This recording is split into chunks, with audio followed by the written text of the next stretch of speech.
শান্তি প্রতিষ্ঠার জন্য প্রতিষ্ঠিত হয়েছে, সে জাতিসংঘ কি করছে গণহত্যার বিরুদ্ধে? আমরা বলতে চাই, পৃথিবীর যারা নেতৃত্ব দিচ্ছে তারা কি করছে গণহত্যার বিরুদ্ধে?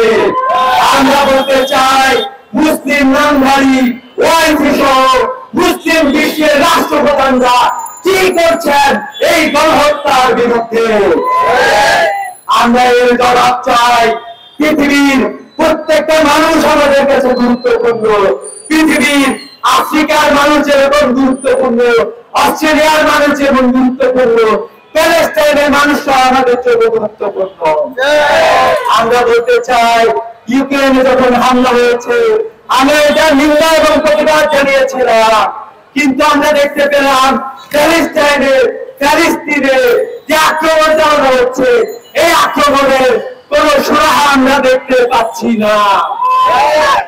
যে শান্তি চুক্তি সংগঠিত হয়েছিল হামাস এবং ইসরায়েলের মধ্যে, সেই শান্তি চুক্তি ইসরায়েল লঙ্ঘন করেছে।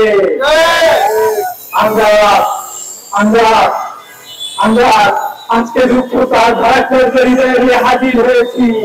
আমরা দেখতে পাচ্ছি যে জনপদে হামলা হয়েছে, ঘর বাড়ি ঘুরে দেওয়া হয়েছে, ঘুমন্ত শিশু ঘুমন্ত বৃদ্ধকে পর্যন্ত শহীদ করা হয়েছে।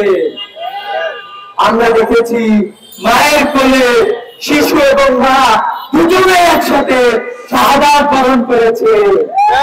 আমরা দেখতে পেলাম যে একজন মানুষ আহত হলে তাকে যে হাসপাতালে দিয়ে চিকিৎসা করা হবে, সেই চিকিৎসা করানোর জন্য যে হাসপাতাল আছে সেই হাসপাতালে ইহুদি বর্বর সন্ত্রাসীরা হামলা করে ঘুরিয়ে দিয়েছে। আমরা পুরা পৃথিবীকে জানিয়ে দিতে চাই, ফিলিস্তিনের ভাইদেরকে জানিয়ে দিতে চাই, পুরা মুসলিম বিশ্ব বাংলাদেশের সকল জনগণ আপনাদের পক্ষে অবস্থান গ্রহণ করছে। বিশ্ব প্রতিটি মানবতাবাদী, প্রতিটি ধর্ম বর্ণের মানুষরা আপনাদের পক্ষে অবস্থান গ্রহণ করছে। আমরা বিশ্ব বিবেকবান সকল মুসলিম এবং সকল মানুষ ফিলিস্তিনের পক্ষে আমরা অবস্থান গ্রহণ করছি। আমরা ইসরায়েলি বর্বর সন্ত্রাসীদেরকে হুঁশিয়ার উচ্চারণ করতে চাই, পুরো পৃথিবী আপনাদের বিরুদ্ধে অবস্থান গ্রহণ করে, ফিলিস্তিনের পক্ষে অবস্থান গ্রহণ করে এক দুর্বার আন্দোলন গড়ে তুলবে ইনশাআল্লাহ। আমরা দেখেছি গত বছরে ফিলিস্তিনে যখন আক্রমণ হয়েছে, তখন বিশ্বের প্রতিটি দেশের তরুণ শিক্ষার্থীরা, ইউরোপ আমেরিকার বিশ্ববিদ্যালয়ের শিক্ষার্থীরা পর্যন্ত প্যালেস্টাইনের পক্ষে অবস্থান গ্রহণ করেছে। আমরা দীপ্ত কণ্ঠে বলে দিতে চাই, stop genocide, save Gaza and humanity. সম্মানিত উপস্থিতি, আজকে শুধু ফিলিস্তিন নয়, পৃথিবীর প্রায় অনেক জায়গাতে মুসলমানদের নির্যাতিত করা হচ্ছে। নির্যাতন নিষ্পেষণের নির্যাতনের স্টিম রুলার চালানো হচ্ছে।